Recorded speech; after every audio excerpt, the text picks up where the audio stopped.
Your Royal Highness, Lord Lieutenant, Lord Mayor, Minister, Your Excellency, Your Graces, ladies and gentlemen, to all of you, my warmest, heartfelt welcome to this, the 50th anniversary service of commemoration for the Birmingham pub bombings. We have many special guests with us here this afternoon, and we are so grateful you have come to share with us this memorial event. There are, however, more important guests still, I'm sure we all can agree. We welcome here the families of the victims of the pub bombings. We welcome here those who were injured, those who so bravely tried to help, those who struggled in the aftermath and since, and those who have worked so hard and for so long to restore hope to our city. As has become our tradition, we come together here today to remember the 21 who lost their lives on that dreadful night in 1974, and the many more whose lives changed forever in that moment. On that night, not long after 8 p.m, bombs ripped apart two busy pubs, the Malden Bush and the Tavern in the Town. Within a day, 6 men were taken and prosecuted for those evil attacks. Yet here, 50 years on, justice has still not been served. Nonetheless, we come together. We come together to salute the families and friends of the survivors and the injured. We come together to salute the brave men and women of the emergency services, the civilians, the taxi drivers, who work together through the horror to get the injured to hospital and to support them there. We come together to salute Birmingham's Irish community, who have done so much for this city, and who, as a result of that night, found themselves victims of attacks and were forced to hide their identity. And finally, we come together to salute the city of Birmingham. The city was knocked on that night, damaged in so many ways, so that the healing process continues to this day. But Birmingham's spirit, its unity, its warmth, shone through then and now. We carry on together, united. The leaves of these trees, adorned with the names of the 21 victims, are for the healing of the city. This memorial, created by Anu Patel, was designed with help from the Mishnok Memorial Committee, which incorporated the victims' families, the Irish communities and academics from the university. Hi, can you hear me? It stands proud at the gateway of our city, welcoming us home and welcoming our visitors. For those who don't know of the pub bombings, it tells a story of lives lost and struggles fought. For those who cannot forget, it stands in solidarity in the face of one of our darkest nights. It serves as a reminder to us all that peace, unity and justice must be the way for us, now, always. This afternoon, we come together to remember.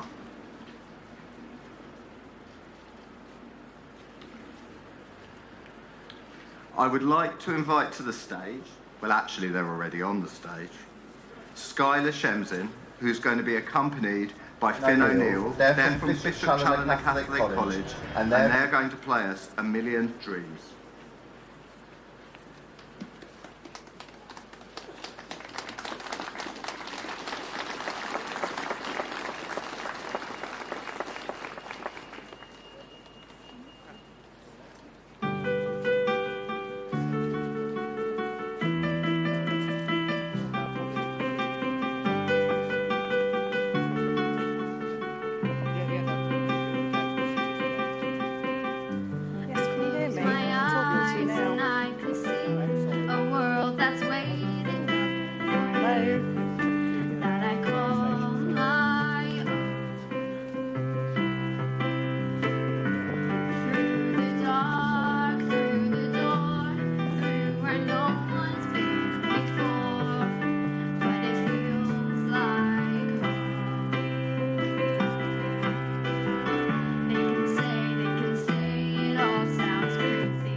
Lost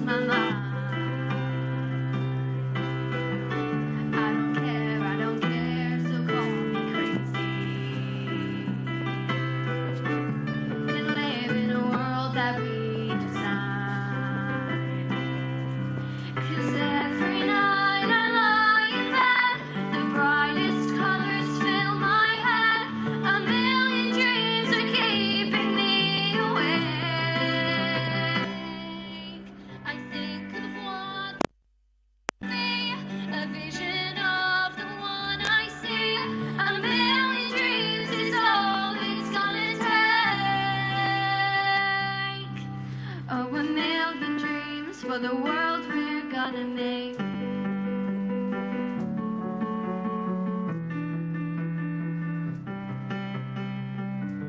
There's a house we can build. Every room inside is filled with things from far away. Special things I compile, each one's there to make you smile on a rainy day. They can say it all sounds crazy. I can hear you. They can Yes. say we've lost our minds. I don't care, so call me crazy. Run away to a world that we design. 'Cause every night I lie in bed, the brightest colors fill my head. A million dreams are keeping me awake. I think of what the world could be, a vision of the one I see. A million dreams is all it's gonna take. Oh, a million dreams for the world we're gonna make. However big, however small, let me be part of it all. Share your dreams with me. We may be right, we may be wrong, but I wanna bring you along to the world you see, to the world I close my eyes to see. I close my eyes to see. 'Cause every night I lie in bed, the brightest colors fill my head. A million dreams are keeping me awake. I think of what the world could be, a vision of the one I see. A million dreams is all it's gonna take. Oh, a million dreams for the world we're gonna make.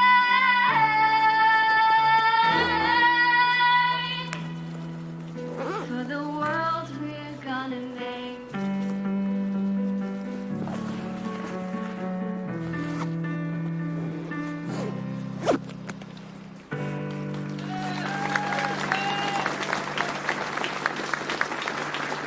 Skylar Shenzin and Finn O'Neill. Some months ago, the families of the 21 and their supporters proposed that a minute's silence for the victims of the bombing should be held today, not just here, but across our great city. After a campaign designed by Justin Robert Price, the idea caught on, so that the silence we will now observe will be shared by our football teams, Aston Villa, Birmingham City and West Brom, our NHS workers, our firefighters, the City Council and many others. We stand together now, and I would like you to invite you all to share with us a minute's silence to remember the 21 and all that was lost on that night 50 years ago.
The Epsilon Brass Quintet. Thank you very much. Ladies and gentlemen, please be seated. I'd like to invite to the stage Denise Wetton, the Central Route Director of Network Rail.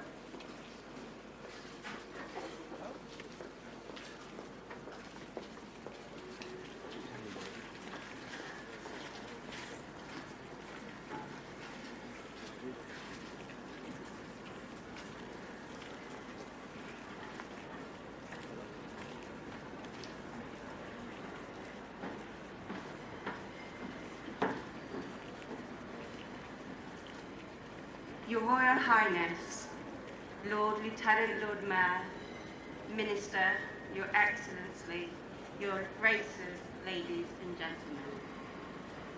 Welcome to Birmingham New Street. We're extremely proud to host this service today and for us to represent the community by having this amazing tree here at Birmingham New Street. And this helps us remember the 21 people who tragically lost their lives 50 years ago today. And I couldn't be more honoured that the rail industry has this landmark for now and for the future. This annual service is so important to educate, inform, and Yes, remind that's right. everyone, 21 people especially the were young killed that generation, night 50 years ago. of what happened 182 here in people Birmingham on were the injured, 21st of and the November, names of those 1974. victims will be read out shortly why everything by must Jess turn Phillips, to the make sure Birmingham this Yardie never MP and repeats. now Home Office Minister, and the former West And Midlands it is an Mayor, important day Andy in our Street, calendar. both of It's an whom important day here have at New Street supported every single calls year. for a public So we really inquiry make into sure what happened. that the people The that we lost Duchess that of day Edinburgh, are never, Sophie Wessex, ever is also forgotten in by attendance anyone. for the So please King, come back to New Street and every single as year, well and as we'll the continue silence, to flowers will be remember the laid people in that we memory lost. of all of the victims. Now, the families of the victims question why Ladies there and hasn't been a gentlemen, public inquiry I would now already. like to invite Jess Phillips, the Parliamentary Under-Secretary of State in the They- Home Office, They and Andy question Street. quite rightly, they say, why there hasn't been a public They're going to join us on the inquiry stage, already. and they are going to So read there has the been names an inquiry of the into 21 Manchester victims Arena of the pub bombing, the bombings, and as Grenfell they do tragedy, the so, Salisbury poisonings, members of never the families the and Birmingham pub representatives bombings, are one by and that is one what they going want to see. lay a rose Shortly, on our we are memorial. going to listen to the names read Following out. the laying of those roses, Maureen Slattery Marsh and Richard Sinclair are going to lay a wreath, one to represent the Birmingham Irish community and the other to represent the survivors of the Birmingham pub bombings. James Frederick Caddick, age 56.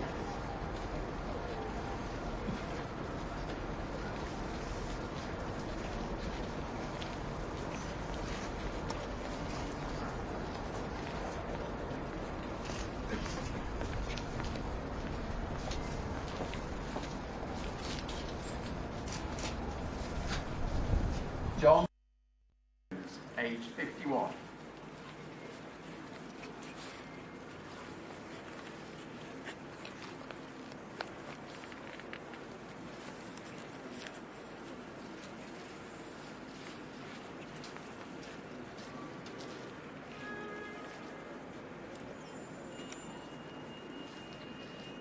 Stanley James Bodman, aged 47.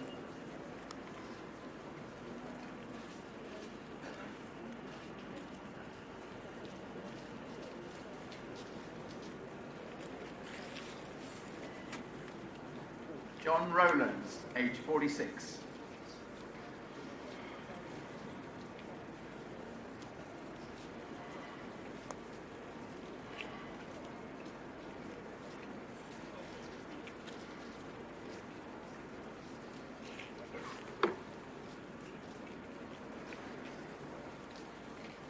Charles Harper Gray, aged 44.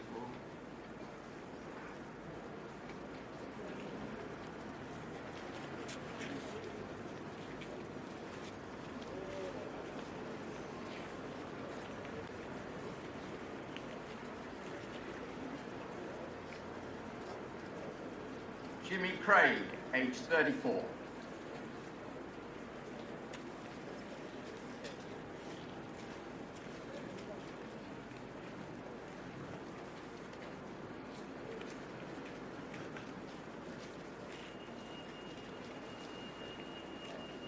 Trevor George Thrupp, aged 33.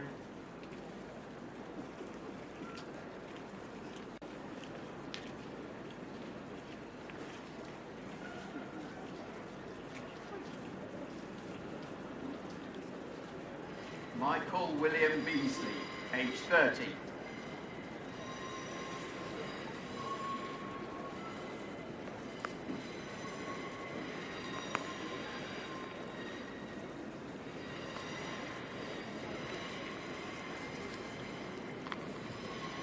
Thomas Frederick Chater, aged 28.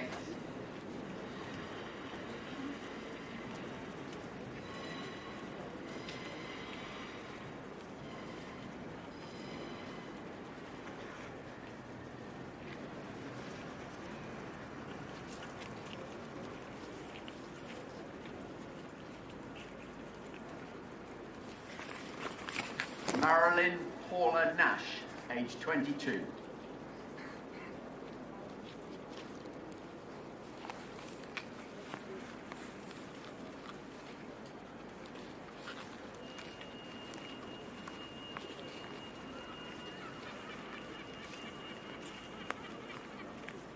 Stephen John Wally, aged 21.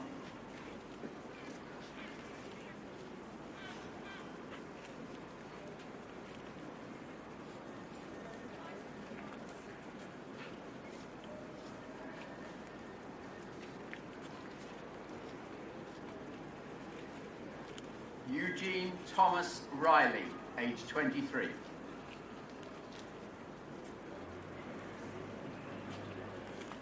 Desmond William Riley, aged 20.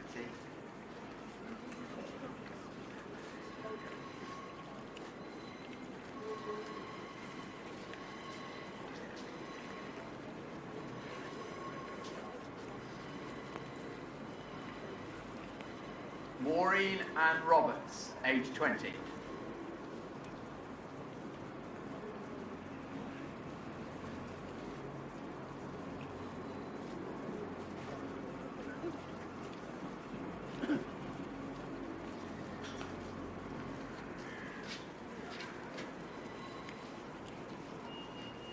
Pamela Joan Palmer, aged 19.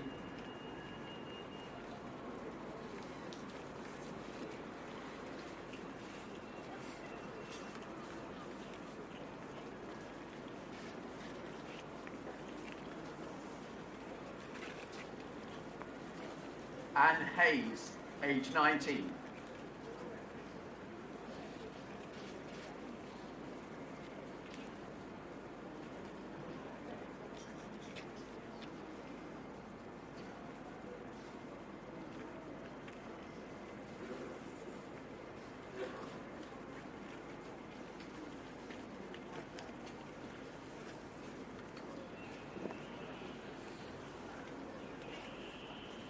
Maxine Hambleton, aged 18.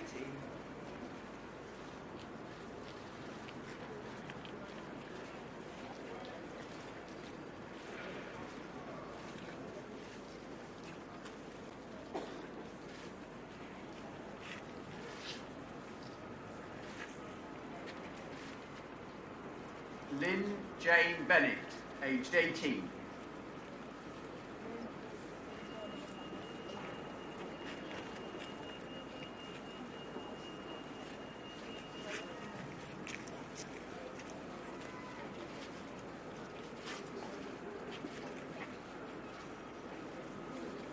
Jane Elizabeth Davis, aged 17.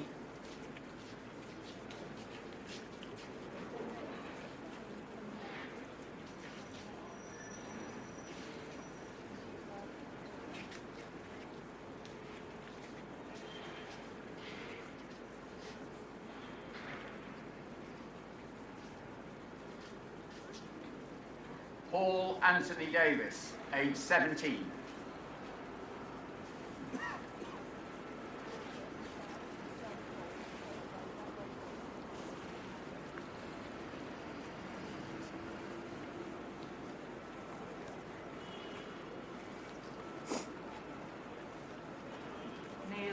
Tommy Marsh, aged 16 years old.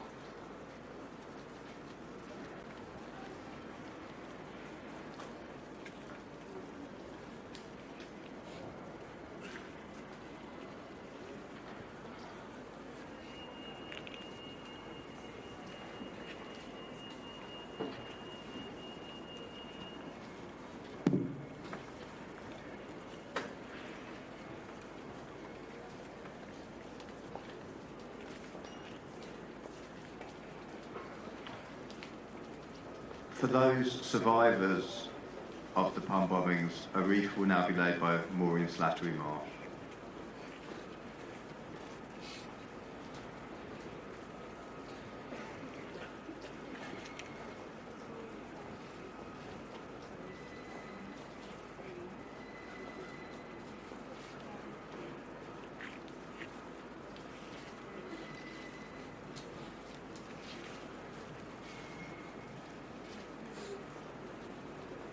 For the Irish community, Yes, and we will a wreath will now also be laid by hear Richard from Sinclair. Paul Bridgewater later on in the service, whose dad was one of the youngest victims, Paul Anthony Davies, just 17 years old. He just happened to be walking past one of the pubs when it exploded, and he was killed with his friend. Now, Paul, his son, wasn't even born when his dad died, but he says he will continue I would the now fight like to for call onto the justice, stage and if it isn't Her Royal seen in Highness, his lifetime, the Duchess he of intends Edinburgh. that his daughter will continue the fight after him. And now the Duchess of Edinburgh, so-called Wessex, is being welcomed to the stage as the Queen's representative here in Birmingham today.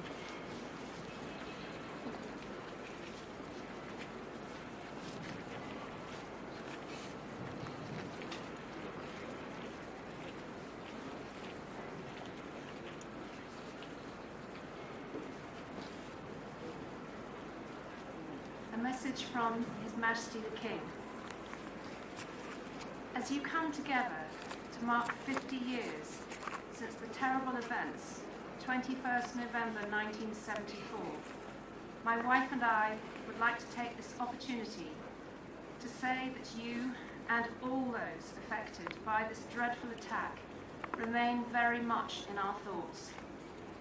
Today, we remember the 21 people who lost their lives so cruelly, and all who were injured, many of them grievously.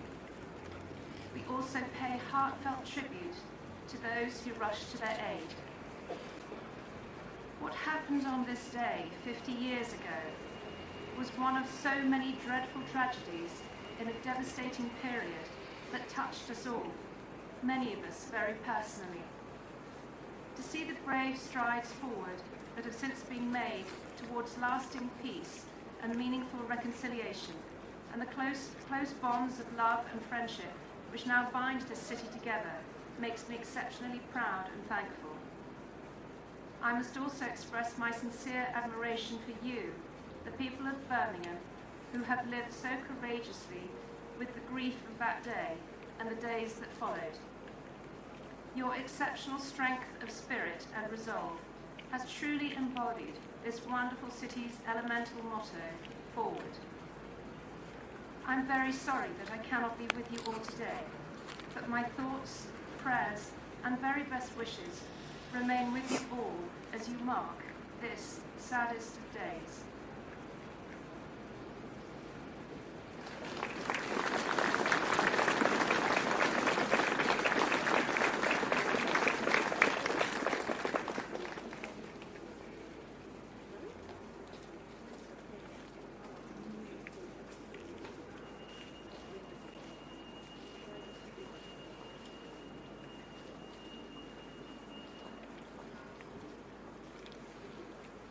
We will now have prayers read by His Grace, the Most Reverend Bernard Longley, and the Right Reverend Dr. Michael Folland.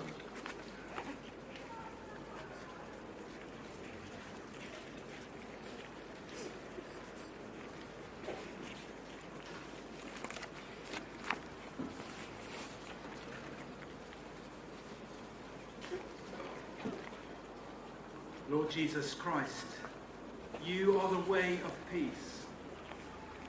come into the brokenness and pain of this anniversary with your love. Touch with your healing those injured in body, mind or soul. By your grace, may they know your wholeness and your peace. Lord Jesus Christ, we thank you that through your death on the cross, you disarmed the powers of evil. Help us, we pray you, to stand against all wickedness. Strengthen us to work for a city of peace, of love and of justice. Help us, who today remember the cost of terrorism, to work for a better tomorrow.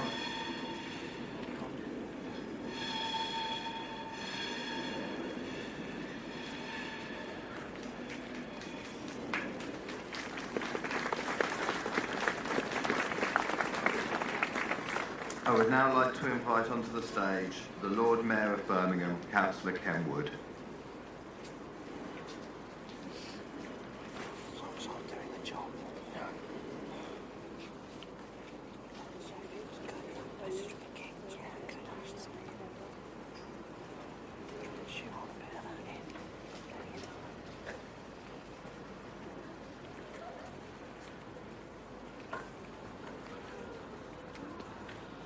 Your Royal Highness, Lord Lieutenant, Minister, Your Excellencies, High Sheriff, ladies and gentlemen. 50 years ago, an act of terrorism happened that would devastate our city and change the lives of so many of our residents. On that day, 21 innocent citizens of Birmingham who had gone out to meet friends and have a drink, and some who were just walking past, sadly would not return home. There were also 182 people injured that night. Countless others suffered, and communities, lives and friendships were destroyed due to this horrific incident and its long-reaching effects.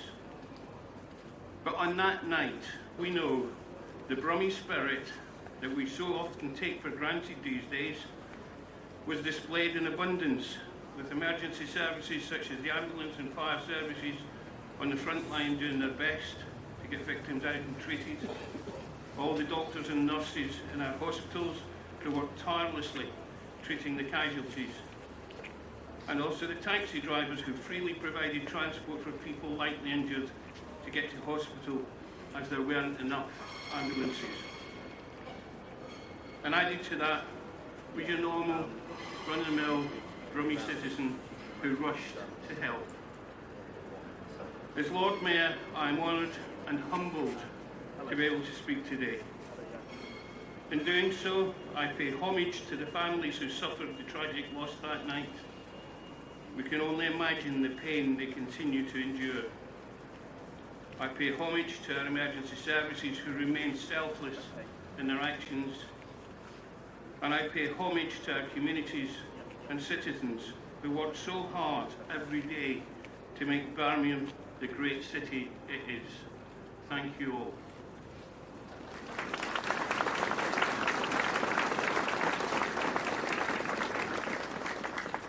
I'd now like to call on His Excellency, Mr. Martin Fraser, Ambassador of Ireland to the United Kingdom.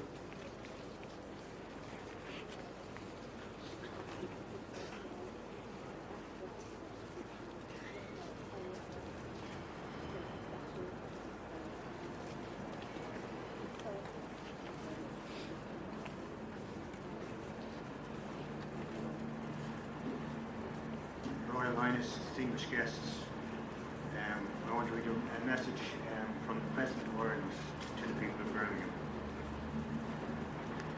50 years ago today, the people of Birmingham had inflicted upon them an unspeakable tragedy when bombs exploded in two public houses, the Mulberry Bush and the tavern in the town. We remember with deep sadness the 21 people, 7 women and 14 men aged between 16 and 51, 6 still just teenagers who lost their lives on that day. A shocking event uniting our two countries in horror and in mourning. As we honour their unquenchable memory, my thoughts are with the families on the anniversary of what was a horrific loss, the brunt of which was carried by them.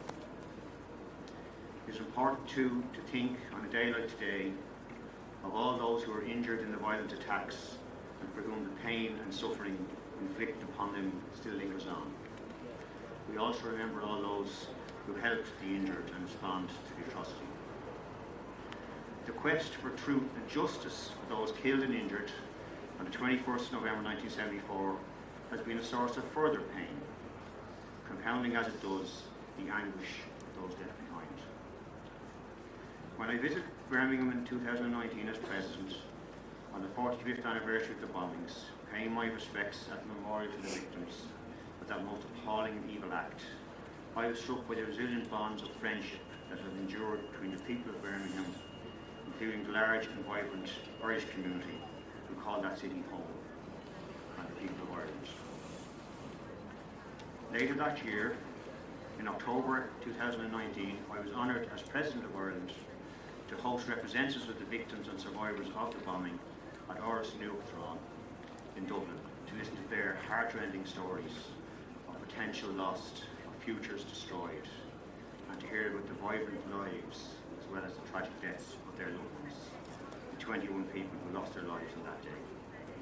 May I pay tribute to the organisers of today's commemorative event is an example of the reconciliation that is possible between communities that have witnessed some of the darkest moments of our shared history.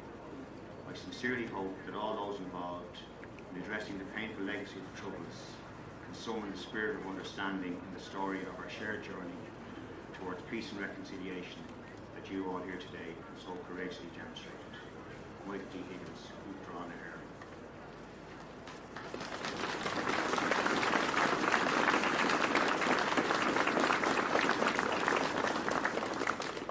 To speak on behalf of the families of the victims, I would like to invite onto the stage the son of Paul Anthony Davis, Paul Bridgewater.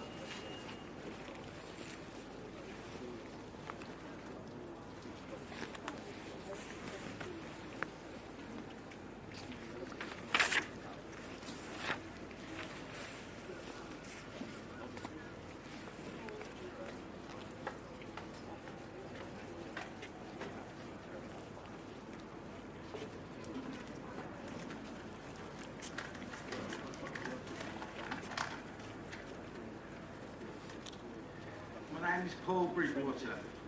My father, Paul Davis, was killed 3 months before I was born. Sadly, I never got to meet him.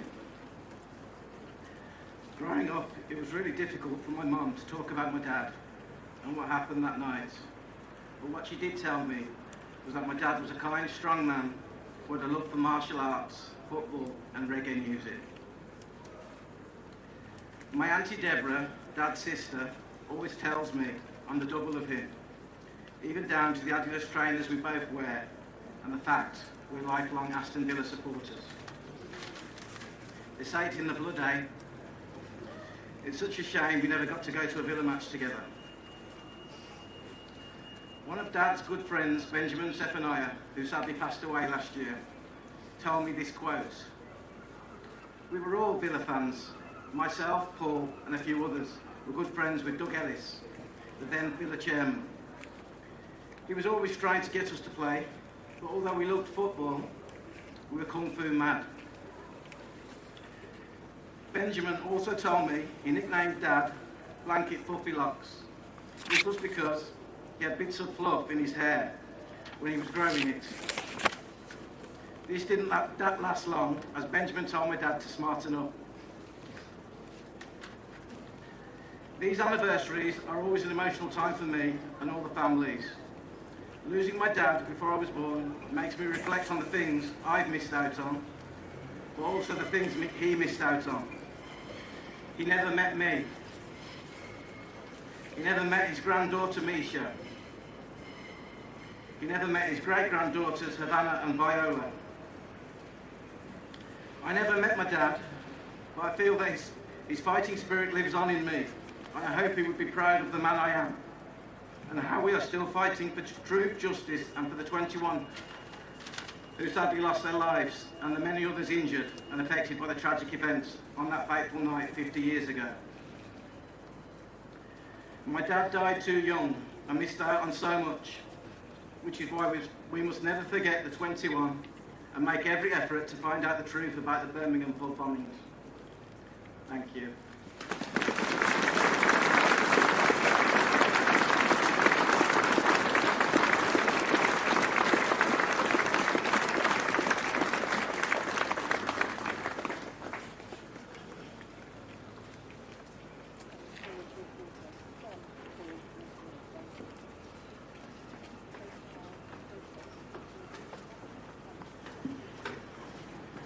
It's now my pleasure to introduce the spoken word artist, Joe Cook, who has written a poem, Our 21 Loved Ones, especially for today.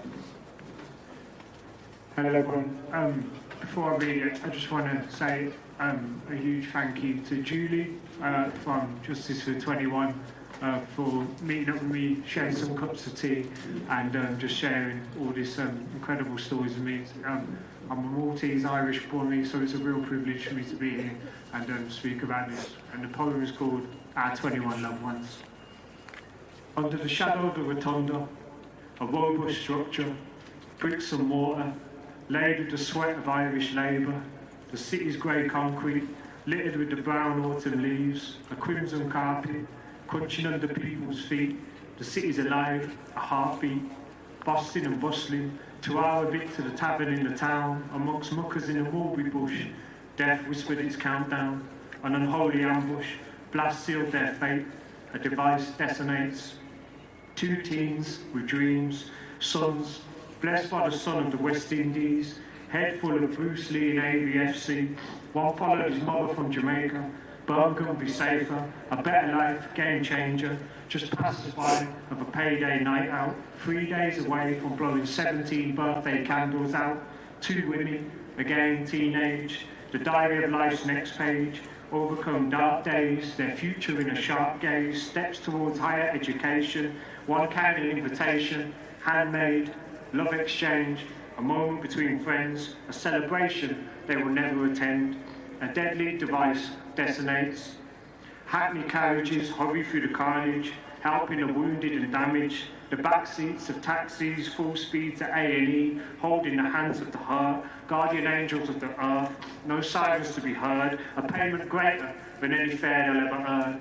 Hands of the NHS set into overdrive, making miracles in overtime, worked and nursed till the sun was rising, stopped that fatal number from rising, roads gridlocked, froze, as if they were shell-shocked, vehicles mounting the pavement, fire engines and ambulances, sirens wailing, as if they were mourning, a deathly, deadly device detonates.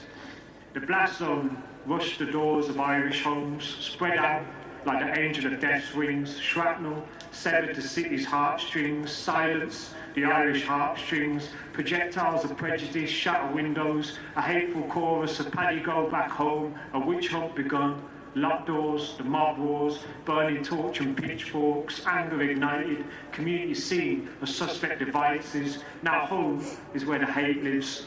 The veins of the city have been poisoned, blood-stained pavement, a wound had been opened, the pain of the city needed an antidote, the blame of the city fell on scapegoats, a giant had awoken, grabbed its truncheon, towering over the Irish of Brum, fee fi-fo fum, I need the blood of an Irishman, headlines screamed of IRA, gaffers deadlines, community screened by PTA, hunters and prey, families frisked, Catholic and Gaelic, English and Irish marriages, British business trips, a checklist for terrorists, 6 Ulster men would learn what terror is, law and order, violence, sorrow and madness, locked in a box like Pandora.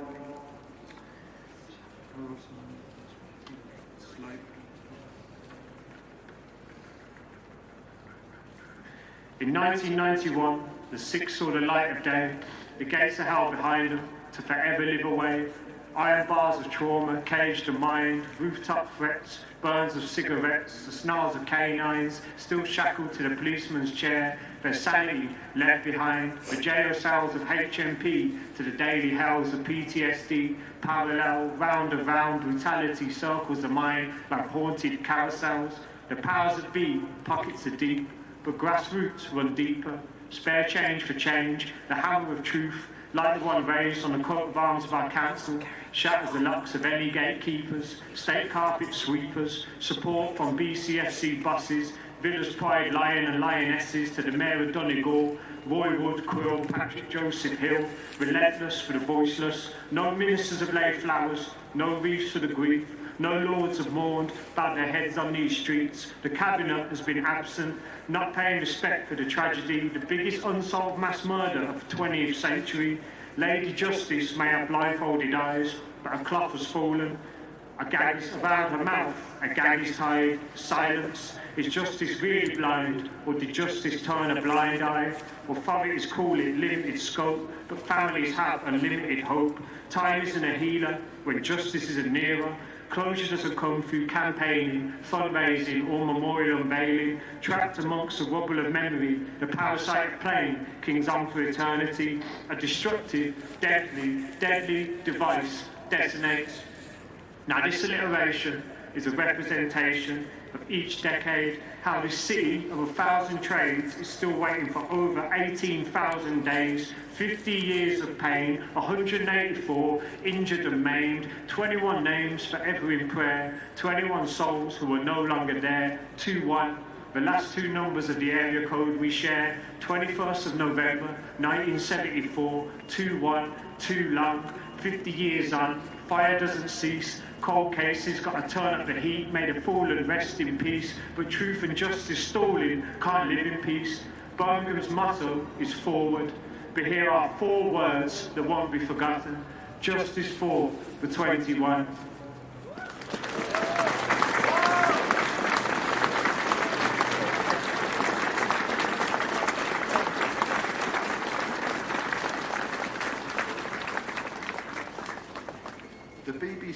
The BBC commissioned a piece of music that has been written by these extraordinary children from Bishop Challoner Catholic College, and they're going to perform for you now a song of hope.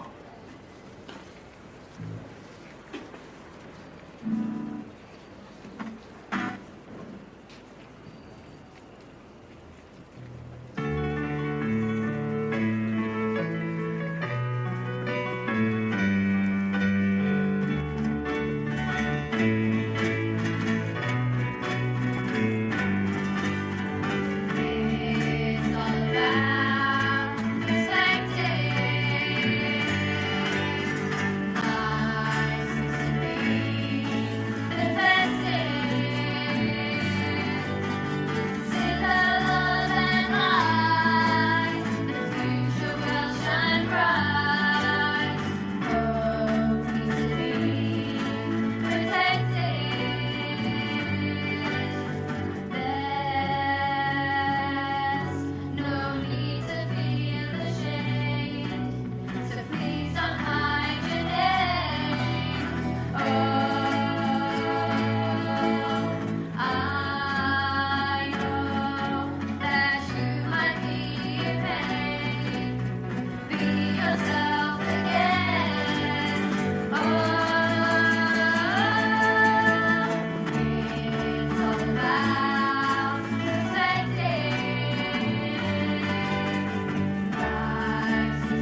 Bishop Challoner Catholic College.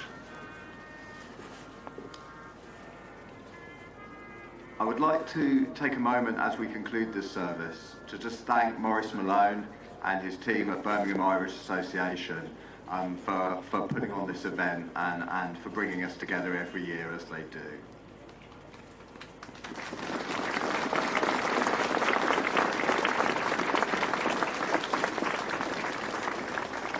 I'd like to thank Network Rail too for supporting us to have this wonderful space and to supporting us to have this memorial.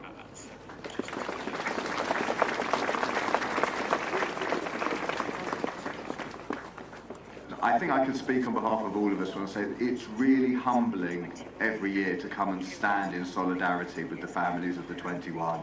And particularly today, Paul Bridgewater, how brave are you? Honestly, an amazing speech, and we will continue to stand with you. You know we will.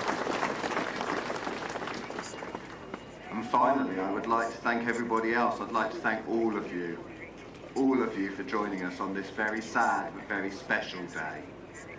In a spirit of peace, reconciliation and justice, our service will now conclude. God bless and goodbye.